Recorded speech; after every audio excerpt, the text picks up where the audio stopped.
Tanggal 17 Oktober, hari ke-291.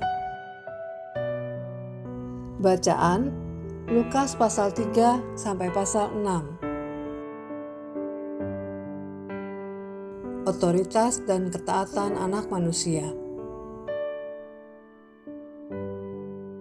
Garis besar. Sebelum memulai pelayanan publiknya, Yesus menjalani masa persiapan yang penuh makna dan ujian. Yohanes Pembaptis, perintis yang dijanjikan, membaptiskan Yesus di sungai Yordan, dan pada saat itu langit terbuka. Roh Kudus turun dalam rupa burung merpati, serta suara dari surga mengatakan, "Engkaulah anak yang kukasihi, kepadamulah aku berkenan." Lukas pasal 3 ayat 22. Setelah itu, Yesus diuji di padang gurun selama 40 hari. Iblis menggodanya untuk menggunakan kuasanya demi kepentingan pribadi, untuk menyimpang dari ketaatan kepada Bapa. Namun Yesus menang, bukan dengan kekuatan fisik, tetapi dengan kuasa firman Allah. Setelah keluar dari padang gurun dalam kuasa Roh, Yesus memulai pelayanannya di Galilea, mengajar dengan penuh otoritas dan menyembuhkan orang sakit, mengampuni dosa dan menunjukkan belas kasih Allah kepada orang berdosa. Ia membuktikan bahwa ketaatan sejati kepada Bapa adalah sumber kuasa sejati.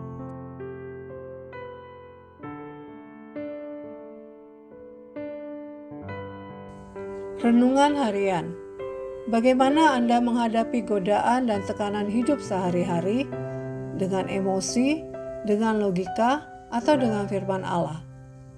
Dalam Lukas pasal 4 ayat 1-13, kita melihat strategi Yesus yang sederhana tetapi sangat efektif.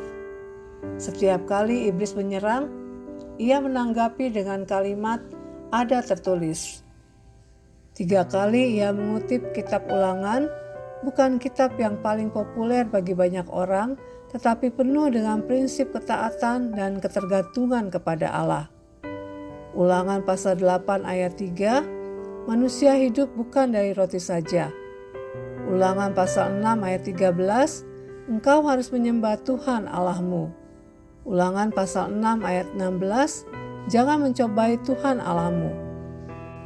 Yesus tidak berdebat, tidak berspekulasi, dan tidak berkompromi. Ia hanya berdiri di atas firman Allah dan menang. Pertanyaannya, apakah Anda juga mempersenjatai diri dengan firman? Mulailah hari ini dengan satu langkah kecil.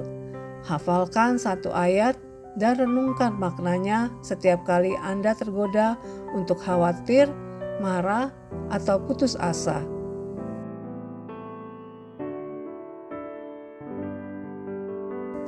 Anda tidak bisa mengalahkan godaan jika Anda tidak mengenal firman yang mengalahkannya.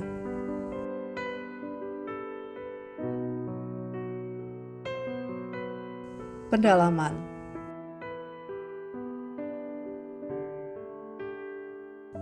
Raja yang menepati janji. Lukas pasal 3 ayat 31.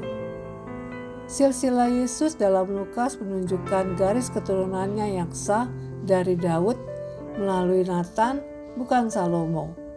Dengan demikian, ia tidak terkena kutukan Yoyakin, Yeremia pasal 22 ayat 30, tetapi tetap mewarisi janji kekal yang diberikan Allah kepada Daud dalam 2 Samuel pasal 7 ayat 10-16. Ia adalah raja yang adil dan kekal, yang memerintah bukan dari tahta duniawi, melainkan dari hati umatnya.